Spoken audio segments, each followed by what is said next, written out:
1500 करोड़ रुपया आया हुआ है।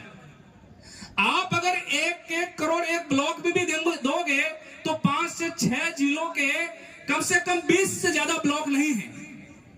एक करोड़ भी आप बच्चों के एजुकेशन के लिए देते हो। एक करोड़ का अगर शानदार भवन या लाइब्रेरी को स्थापित करते हो, बढ़िया कोई अच्छा बहुत शानदार शिक्षण केंद्र स्थापित करते हो, तो भी एक ब्लॉक में 1 करोड़ रुपया ही होगा।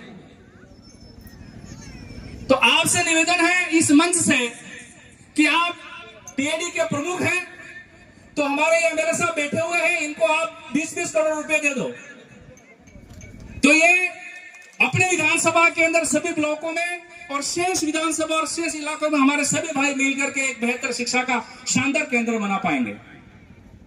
दूसरी बात है स्वास्थ्य की।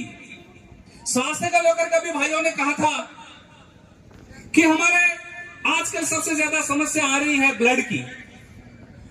मैं तो यह कहना चाहूंगा इस मंच से कि विशेषकर हमारी माता और बहनों को, आप बहुत बढ़िया खाना खाएं और अच्छा खाना खाएं, जो आपको पसंद है वो बेहतर तरीके से खाएं। जब आपके शरीर में बेहतर पोषण होगा, अच्छा न्यूट्रिशन होगा, तो आपका शरीर बेहतर तरीके से काम करेगा। आने वाले समय में आपका शरीर मजबूत होगा तो आप समस्त प्रकार की ताकतों से लड़ पाएंगे। आपके बच्चे बेहतर, आपका शरीर होगा तो आप लड़ पाएंगे, वरना अपन प्रदेश बना करके भी किससे लड़ेंगे। इसलिए आपसे निवेदन है कि अपने शरीर को हष्ट-पुष्ट बनाएं और बढ़िया खाएं, ताकि यह समस्या कभी आवे ही नहीं। कई जगहों पे हॉस्पिटलों की कमी है, संसाधनों की कमी है, तो मैं तो मंत्री साहब से भी कहूंगा और जो भी जिम्मेदार हमारे प्रतिनिधि हैं कि आप इस देश को, इस समाज को, इस पूरे जन सैलाब को धर्म में नहीं उलझाएं, बल्कि आप इनके लिए बेहतर शिक्षा और स्वास्थ्य की व्यवस्था करें। ऐसा हम सब इस मंच से कहना चाहते हैं। तीसरी बात है संस्कृति की।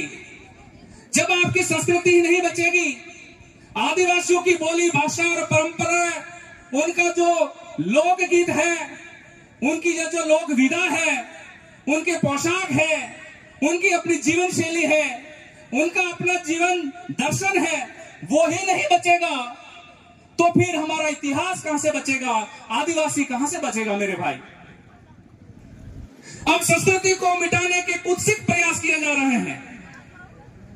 आप सबको पता है कि अभी उदयपुर के सांसद महोदय ने प्रशासन मंडल को इंगित करते हुए मुख्यमंत्री साहब को एक लेटर लिखा है, जिसमें कहा है कि 90 का सामाजिक विज्ञान की पुस्तिका के अंदर जो बच्चे अभी वर्तमान में स्कूलों में पढ़ रहे हैं, उसमें वो कहना चाह रहे हैं कि गोविंद गुरु ने कोई बिल प्रदेश की मांग नहीं की थी।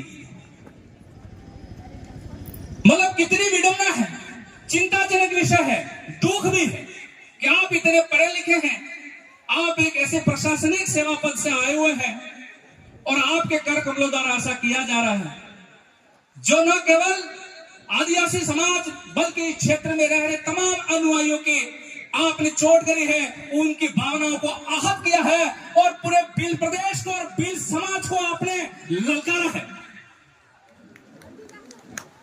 आपको यह पता होना चाहिए कि जब जब भी आदिवासी संगठित हुआ है तो उसने अपनी पृथक बोली, भौगोलिक टेरिटरी, भौगोलिक इलाके के लिए ही उन्होंने आंदोलन किया है। दोस्तों, यह पता होना चाहिए।